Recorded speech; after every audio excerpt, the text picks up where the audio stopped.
O que tem a ver Anás e Caifás e Samuel do Antigo Testamento com João Batista? Vamos dar um mergulho para entender quem era João Batista na Bíblia e por que Lucas dá uma ênfase no primeiro capítulo do Evangelho que ele escreve.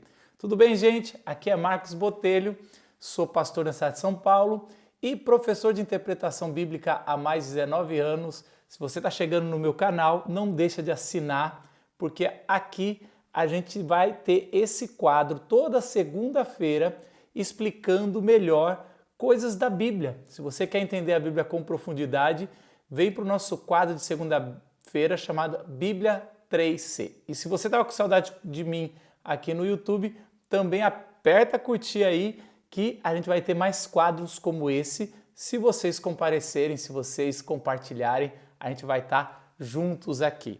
Vamos lá! Toda segunda-feira eu faço um quadro onde eu uso a metodologia que a gente desenvolveu ao longo dos 19 anos dando aula em seminário, chamado Bíblia 3C.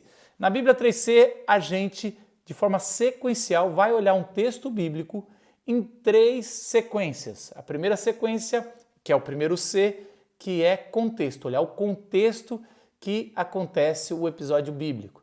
O segundo C é conteúdo, olhar o conteúdo ali do versículo, dos versículos que eu estou lendo, e o terceiro C é as conexões, e é aí que tudo faz sentido, quando a gente entende o que aquele versículo tem de conexão com outros textos. Então, pegue a sua Bíblia e vamos lá para Lucas capítulo 1, versículo 5.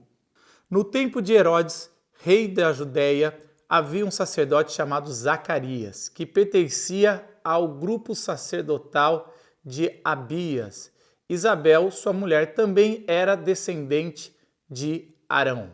Eu decidi só ler esse versículo, mas você pode ler o capítulo todo de Lucas 1, que você vai ver que Lucas 1 está focando na história de João Batista. Por que João Batista é tão focado por Lucas? E o que Lucas está querendo dizer com esse versículo que a gente leu? Então vamos aplicar o primeiro C, que é contexto. Quando a gente chega em contexto, tem 2 tipos de contexto. Contexto histórico do livro e contexto literário. A gente vai falar desses 2 agora. Contexto histórico é entender o que Lucas escreve no seu evangelho. E geralmente a gente, quando vai tentar entender a cabeça do autor Lucas, a gente pega não só o evangelho de Lucas, mas ele escreveu também Atos. E se você colocar um junto com o outro, você vai ver que ele escreveu na mesma época. Ele escreveu junto em outro pergaminho, mas ali você pode colocar porque é uma continuidade. E quando Lucas escreve o seu evangelho, já tinha o evangelho de Marcos, mas ele decide colocar o foco nos gentios. Ou seja, Lucas está mostrando que Israel foi infiel aos preceitos de Deus e que agora o Filho de Deus vai não só salvar, mas pela instituição. Então, os judeus acreditavam que só por ter nascido judeu, por ter sangue judeu, ou por ter feito os rituais de circuncisão, de não comer comida imunda e outras coisas, eles eram da aliança. E Lucas, tanto no Evangelho como em Atos, vai mostrar que quem é da aliança não é mais a instituição de Israel, mas são judeus e gentios que pela fé estão em Jesus Cristo. Esse é o propósito do livro de Lucas e de Atos ali no Evangelho, e Atos é isso que a gente tem que entender quando vai ler Lucas. E é por isso, exatamente por isso que eu acabei de te falar, que João Batista é tão importante no primeiro capítulo ali de Lucas. Agora, o contexto literário, se você prestar atenção, Lucas começa a falar muito que ele é sacerdote da linhagem de Abias, que é da linhagem de Arão. Então, aqui a gente vai ver também já Lucas descrevendo, e eu vou explicar um pouquinho mais para frente, como Israel está corrompido e como os que Deus preparou, Israel não quis. E os 2 personagens que Deus preparou aqui no Evangelho de Lucas é Jesus, né, que é o Messias, e João Batista, que é o sacerdote, tá bom? Então, fica com isso, que esse é o contexto literário. O que é o contexto literário? Você tem que ler um pouquinho depois para você entender o versículo. Por que Lucas está dizendo que tanto Zacarias como Ana são Isabel, tô falando Ana, é Isabel, tá? É porque eu vou falar de Ana lá. E tanto Zacarias como Isabel, eles são da linhagem de Arão, tá bom? Então fica com isso e leia esse primeiro capítulo e até o capítulo 2 que você vai entender mais por que Lucas faz isso. Vamos para o segundo C, que é o C de conteúdo. Então quando a gente vai nesse conteúdo aqui, você vai perceber que João Batista, né, ele é narrado, os pais dele são narrados como da descendência de Arão. Quem foi Arão no Antigo Testamento? Arão é a linhagem que começou os sumos sacerdotes. Então a gente sabe que para trabalhar no templo tem que ser da linhagem de Levi. Levi é, se eu não me engano, o terceiro ou quarto filho. E ele, a partir dele, todo mundo era levita. Não tinha terra na terra prometida, mas iria trabalhar no templo. Porque Levi e a descendência dele eram os filhos que Deus colheu para si mesmo, para servir a ele. Então todo levita era alguém que servia no tabernáculo e Moisés era levi também, era um levita, mas Moisés não quis falar em nome de Deus, ele não quis pronunciar e Deus escolhe o irmão dele mais velho, que era Arão, e ali Arão, a partir dali dessa escolha, Moisés não pode entrar no templo, no tabernáculo, é assim que acaba o livro de Êxodo, e Arão começa, e os seus filhos, a ser o sumo sacerdote. Só da linhagem de Arão pode ser o sumo sacerdote. Presta atenção que aqui Lucas está mostrando a genealogia de João Batista, mostrando que ele é o sumo sacerdote, ou da linhagem, poderia ser. Os outros elementos que Lucas vai colocar vai mostrar que ele era o sumo sacerdote que deveria assumir, mas não vai assumir, e Lucas está fazendo uma denúncia muito interessante para você prestar atenção aqui. Então, esse é o conteúdo principal. Esse versículo e os outros que a gente vai trazer mostram que João Batista é da descendência do sumo sacerdote e ele deveria ser o sumo sacerdote que uma vez por ano entrava no Santo dos Santos e que falava para Deus em nome do povo, levava o sacrifício e depois, se tivesse o perdão de Deus, ele falava para o povo em nome de Deus. Então, o sacerdote, o sumo sacerdote, ele é a porta, vamos falar assim, ele é a união entre céus e terras, era quem representava a criação diante de Deus e era quem representava Deus diante da criação, ok? Agora vamos para o terceiro C, que são conexões que Lucas está fazendo aqui. Quando a gente vai ver também em Lucas 1,7, vai mostrar que tanto Isabel como Zacarias, eles eram idosos e Isabel não podia ter filhos. Presta atenção, guarda isso, versículo 7, está dando mais uma conexão com...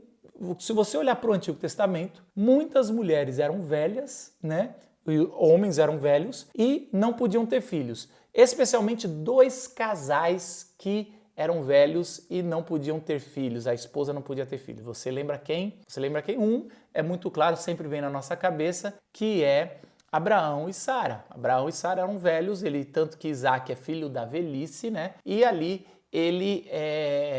eles têm um filho, mesmo Sara não podendo ter filho. Mas uma outra pessoa que era idosa e não podia ter filho era Ana. Ana não podia ter filho, ela passou muito tempo sem filho, era zombada e ela vai ter um filho através de um milagre. E o que Lucas está narrando é que é um milagre que vai acontecer com Isabel, o nascimento dele. Então, presta atenção nisso. Não só é um milagre, como em Lucas 1,15, né? Capítulo 1, versículo 15, vai dizer que o Espírito Santo já habitava ali no ventre de Isabel. Ou seja, para hoje a gente tem como Espírito Santo como salvação, como batismo, tudo, mas a figura ali é do Antigo Testamento. E o que quer dizer ter o Espírito Santo já no ventre, né? Já habitava João Batista no ventre? Quer dizer que ele era o escolhido já desde o ventre. Ou seja, olha só, Tá entendendo aqui o recado que Lucas está dizendo? Falando que ele já era escolhido desde o ventre, falando que ele é filho de uma mulher idosa e que não podia ter filhos, e falando que ele era da descendência de Arão, podia ser o sumo sacerdote. O que Lucas está descrevendo é a história de Ana. Ana teve um filho chamado Samuel, e esse filho por ironia do destino, vira o sumo sacerdote. É, exatamente, você tem lá no começo de Samuel, aliás, tem o livro de Samuel dividido em duas partes que vai contar como esse sacerdote aí vai ungir os reis de Israel, e é esse arquétipo que Lucas está descrevendo de João Batista. Até o batismo de Jesus, João Batista é descrito em Lucas como o novo Samuel, o Samuel ali de verdade. Samuel é uma figura muito interessante. Um dia a gente pode falar sobre Samuel melhor. Samuel, ele é um sacerdote, Samuel é um governante, é um juiz, ou seja, ele é um cara que vai governar. Às vezes ele é descrito como juiz e às vezes ele é descrito como profeta. Então, Samuel é um coringa numa época de extremo, onde o povo de Deus estava desviado e até quem trabalhava no templo estava desviado ali. Os filhos ali do sumo sacerdote estavam desviados e a gente até estudou um pouquinho sobre isso ali, como eles foram fulminados porque não agiram de forma correta com a arca de Deus, tá? Então a gente está vendo essa conexão muito clara e você tem que entender que João Batista tem duas conexões claras. Com Elias, isso fica para um outro vídeo, mas nesse começo Lucas está fazendo uma conexão de João Batista com Samuel. E com um a mais, né? João Batista é descrito como alguém que come mel, né? E não bebe vinho e usa roupas de camelo. O que quer dizer isso? É uma roupa de quem vive no deserto e de alguém que tem um voto. E qual é o voto que os pais de João Batista fizeram para ele e ele continuou já na velhice, já aos 30 anos, quando ele é descrito, ele tem esse voto. É o voto de Nazireu. O voto de Nazireu, você pode ir lá ler em número 6, vai falar sobre o voto de Nazireu. O que é o voto de Nazireu? A gente precisa entender isso. O voto de Nazireu é para qualquer um que não fosse da tribo de Levi, ou seja, não nascesse já podendo ser sacerdote, podendo ajudar no tabernáculo, podendo ser até sumo sacerdote, se for da linhagem de Arão. Qualquer um que não fosse, ele podia fazer um voto. E esse voto incluía não cortar cabelo, era ser um homem mais primitivo possível, parecido com Adão. Então era ele decidir ser Adão. Então ele vai não beber bebida fermentada, ou seja, bebida que foi industrializada na cidade, né? Então tem que ser uma pessoa do campo, cabelos grandes, barbas grandes, sem cortar o cabelo, nunca tocar em cadáver. Ele tem que se agir como se estivesse no Éden antes da morte chegar. Por isso que você tem um outro personagem chamado Sansão, que toda vez que ele fazia algo especial, ele quebrava um voto de... Pode reparar que Sansão sempre quebrava um voto de Nazireu, né? E isso é para um outro vídeo também, mas a ironia é que Sansão é um nazireu que não segue nenhum dos votos de Nazireu. Mas João Batista era diferente. João Batista, ele seguia muito claramente, até que no futuro Jesus fala assim, olha, veio alguém que não bebe, não festeja. O que Jesus está dizendo é que vem alguém com voto de Nazireu e vocês rejeitam. Vem alguém que participa das festas, falando dele mesmo, de Jesus, vocês chamam de beberrão. Ou seja, João Batista está fazendo um voto para ser o sumo sacerdote. Então, o que Lucas está querendo dizer? Que Israel, ou que Jerusalém rejeitou o verdadeiro sumo sacerdote. Rejeitou ao ponto dele ter que ir para o deserto. E do deserto é a voz que clama para endireitar o caminho do Senhor. Mas mesmo no deserto, como ele não podia participar dos ritos do templo, ele decidiu viver com o voto de Nazireu, para que todos soubessem que o verdadeiro sumo sacerdote é João Batista. E como é que a gente sabe que é isso que Lucas está dizendo e está confrontando? Porque em Lucas 2, versículo 10, ele vai fazer o ponto final da sua denúncia. Ele vai falar que naquela época tinha dois sumos sacerdotes, que era Anás e Caifás. E não tem nenhum lugar do Antigo Testamento que fala que podia ter dois sumos sacerdotes, só podia ter um sumo sacerdote. Ou seja, um dos sumos sacerdotes era para agradar Roma, o outro era porque tinha um parentesco ali e queria ser outra coisa. Então, ou seja, eles fizeram um grande acordo, cada ano um assumia, e ali estava mostrando que Jerusalém já tinha se vendido tanto para Roma como a política de Herodes, e eles ali não mais pertenciam à aliança do Senhor, eles tinham abandonado, porque por isso que o verdadeiro sumo sacerdote, ele tem que morar no deserto, e ele decidiu fazer o voto de Nazireu para mostrar que mesmo ele longe do templo, ainda podia ungir o Senhor. E aí essa história acaba no capítulo 3, versículo 21 e 22, quando João Batista batiza Jesus e Jesus fala que precisava que ele batizasse. Isso é interessante, porque isso confunde muita gente. Porque muitos falam que o batismo de João Batista era do arrependimento, porque, aliás, fala isso, o próprio Lucas fala isso. Só que na figura de João Batista com Jesus, ele é o sumo sacerdote, ou seja, ele é Samuel e ele está indo ungir o verdadeiro rei, que é Davi. E Deus está apontando para ele para ungir Davi. E quando se ungia, tinha confirmação se ele seria rei ou não da voz de Deus. O que acontece quando João Batista batiza Jesus? Primeiro que vem o Espírito Santo confirmando a primeira testemunha confirmando que Jesus é um ungido. Então o batismo de Jesus é muito mais, não é para arrependimento de pecados, porque Jesus não pecou, é para ungir Jesus. Então vem o Espírito Santo em forma de uma pomba, com grande estrondo, isso é interessante, as pombas, as asas batem uma na outra. Se você já passou por uma praça, você já viu. Então ali é um sinônimo, não é de paz, isso é anacrônico, isso é negócio de pomba da paz, veio muito tempo depois. Está dizendo que o Espírito Santo veio como um estrondo, tá? Ali e chegou sobre Jesus, então os dois têm barulho e os dois têm figura. E veio a voz de Deus e fala, esse é o meu filho em quem me compraz. E ali o rei estava ungido e a figura de João Batista como sumo sacerdote, como alguém que ia ungir o rei, se fecha ali naquela história. Você sabia disso? Escreve alguma coisa que eu esqueci. Isso é importante você entender, e a gente só pode entender o papel de João Batista como sumo sacerdote se cumprindo no batismo de Jesus.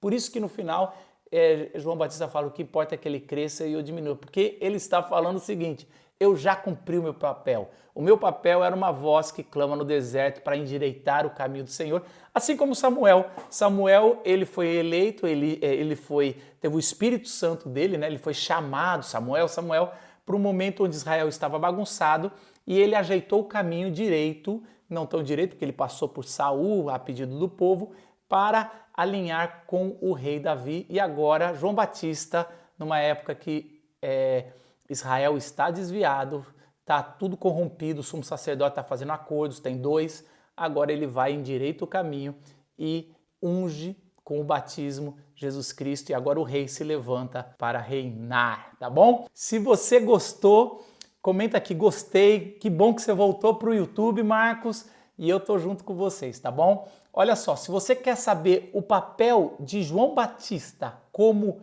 Elias, eu posso fazer um vídeo, comenta aqui, eu quero o papel de João Batista, porque tem várias conexões, várias coisas no contexto para você entender, tá bom? Se você quer entender mais sobre a Bíblia 3C, onde eu explico com detalhes, de vez em quando eu abro o meu curso Como Ler a Bíblia, onde eu explico essa metodologia que eu ensino pastores e missionários. Se você quer isso, você pode clicar aqui, ó, na descrição desse vídeo tem assim, ó, curso Como Ler a Bíblia. Clica lá, você digita o seu nome, o seu e-mail, e quando eu abrir o curso eu vou te avisar com uma aula magna igual a essa, mostrando tudo sobre a metodologia, tá bom?